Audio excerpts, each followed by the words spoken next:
In Huntersville, North Carolina, just a few miles from Charlotte, is a complex that almost defies the imagination.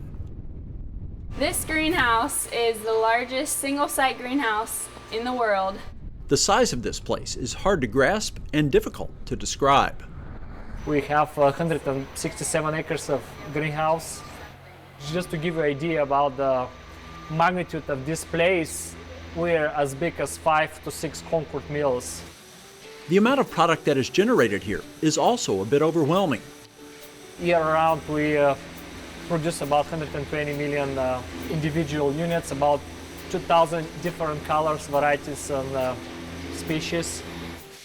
Metrolina greenhouses is undeniably a huge part of the landscape, but many who live even as close as Charlotte have no idea that it exists. That's apparent when the director of growing brings in people to show them where he works. They say there's no way such a big greenhouse is so close to Huntersville area or Charlotte area, and we didn't know about it.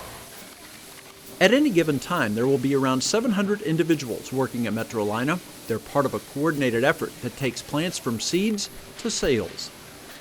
The planning aspect of it, the planting aspect of it, the growing aspect, the caring for, the shipping, and then the selling. And all of that has to work together. While the scale of this place and the number of plants produced is enormous, those involved in the operation say that everybody feels that connection.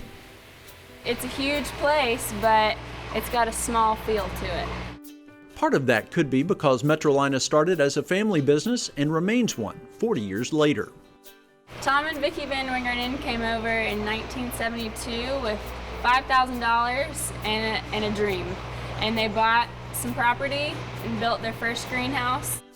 Metrolina is a success story. It's the American dream for Tom and Vicki Van Wingerden and was passed on down to their children and to their grandchildren and will continue on.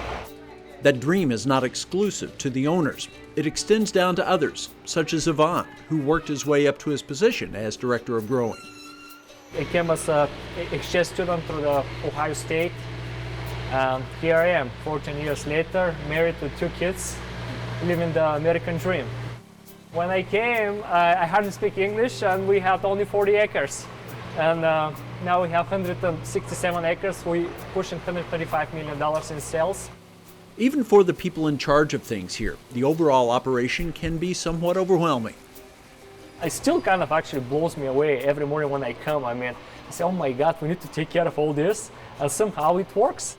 It works in large part because of the reliance on technology and machines to handle many of the tasks. Metrolina greenhouse is the most automated greenhouse I have ever seen. I've traveled the world too.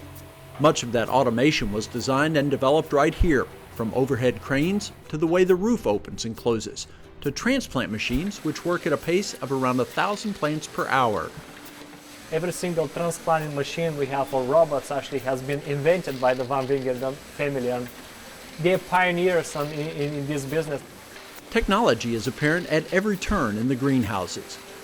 Automation is huge and it helps us, but ultimately humans are still watching over it, making sure it's doing what it's supposed to. After 40 years, the systems are in place and have been tested so that the staff knows what to do and when to do it. Everything is pretty much already set. When we're going to sow, when we're going to transplant, when we're going to ship, and where all those items will go into. In a facility such as this, efficient use of resources is key. Take water, for instance. We use about 700,000 gallons of water per day, and we use our water again and again. The system is set up so that for every inch of water that falls on the roof of the greenhouse, 3 million gallons of water is collected for use. Our water is very valuable and we use it to the best of its ability. In the cooler months, heating 167 acres of greenhouses is a chore, but Metrolina has installed a system to handle that job in a sustainable manner. Last winter was the first winter that the whole entire greenhouse was heated solely on biomass fuel. We use scrap wood and burn it in the boilers to heat the entire greenhouses, which have pipes under the floors. This is a wholesale operation, and while the number of customers isn't that large, they are big players on the retail side. Our main customers are Lowe's, Walmart, and Sam's, the big box retailers. if it's within 500-mile radius, there's a great chance it'll have a sticker that says Metrolina Greenhouses, and it came from right here. Also going to show you a specific location, and then by that you can actually trace back who actually did grow it, who transplanted, who sow it, who moved it. It's fun. There's been incredible growth over 40 years, and there's no thought here of slowing down. There doesn't seem to be a stopping point. Metrolina recently purchased another 100 acres of land nearby for expansion. They will start putting concrete in a couple of months, and we're going to have 11 more acres.